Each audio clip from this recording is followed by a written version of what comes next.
Nii.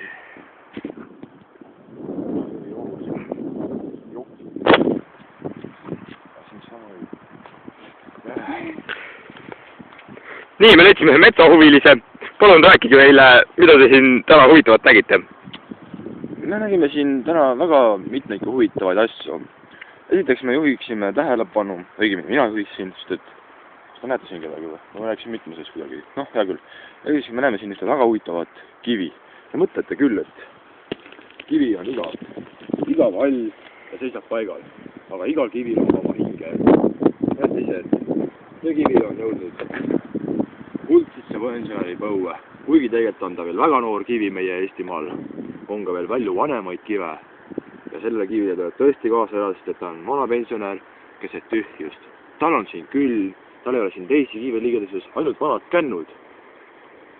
Ja näete, selle nimel, et ta siin üksi on, paneme talle siia lille. Aga nüüd me suunduksime mõne kännu juurde. Kus teie õpilane on? Ta on siin kuskil hetke ära. Näete, me leidsimegi. Tere, rääkige teie ka, mida huvitavat nägite. Igasugust asja. Ja näete, nii ei tohi jätta tegelikult kändu. Sa võtad puu maha ja jätad kännu nii, see ei ole ilus. See ei ole tõesti ilus. Kaunistage järgmine kord kas või känd ühegi oksaga. Ja ma soovitan, et see oleks mingisugune ideaalne puuoks, näiteks mänd või kuusk. Et sellel kännul oleks ka meenutusi omast vanasemast põlvest, siis kui ta oli noor, ilus ja elujõudu täis ja kasvatas ise siukseid oksi. Aga kui on tõesti mõni lehtpuu, no lehtpuule ei ole vaja siukest asja korraldada. Talle võib ka sinna mõne vitsarao panna ja näidata seda, et ka temal on kunagi olnud siuksed suured ägevad oksad küljes.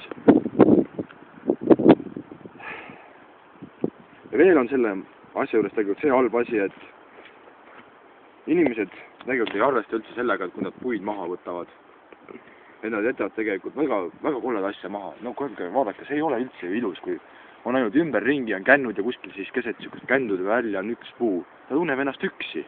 Tal on vaja kellegiga koos sahiseda, lehti või oksi või okkaid langetada, kellega koos vananeda. Näete, minu noor õpiline just hetkel tagasi vaatabki, milline puu on väga üksik.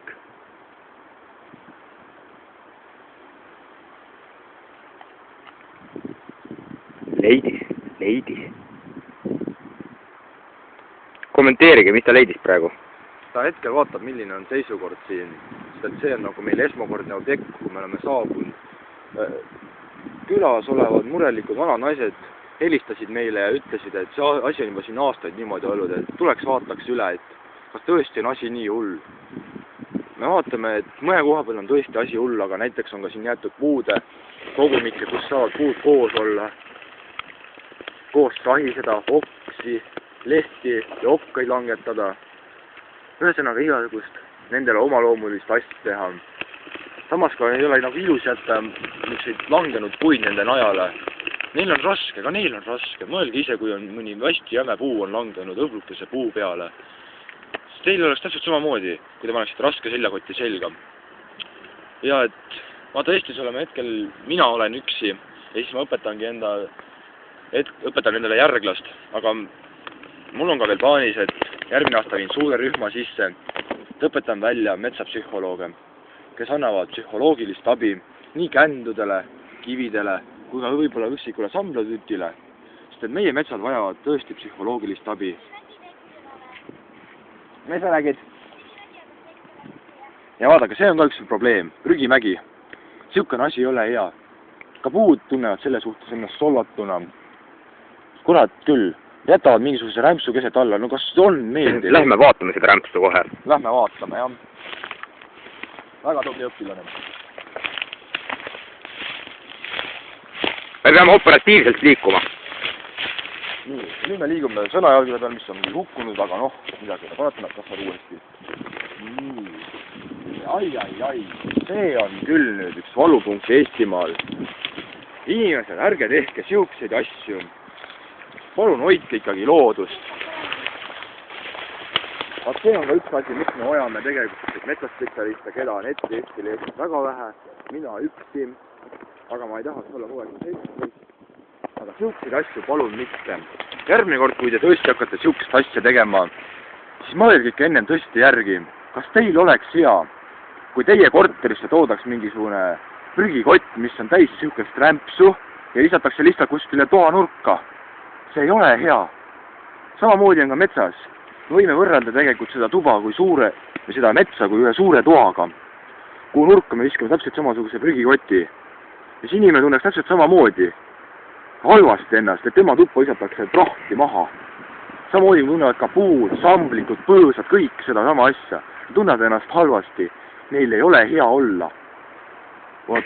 Nii, ja selle noodiga me tänase saate siis lõpetaksinegi, et öelge veel mõni ilus nagu mõttetera, mis järgmisele nädalale kaasa anda.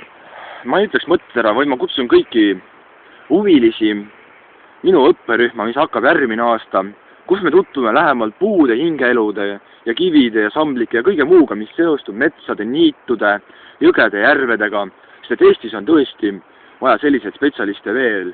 Et hoidke ära siukseid asju seal.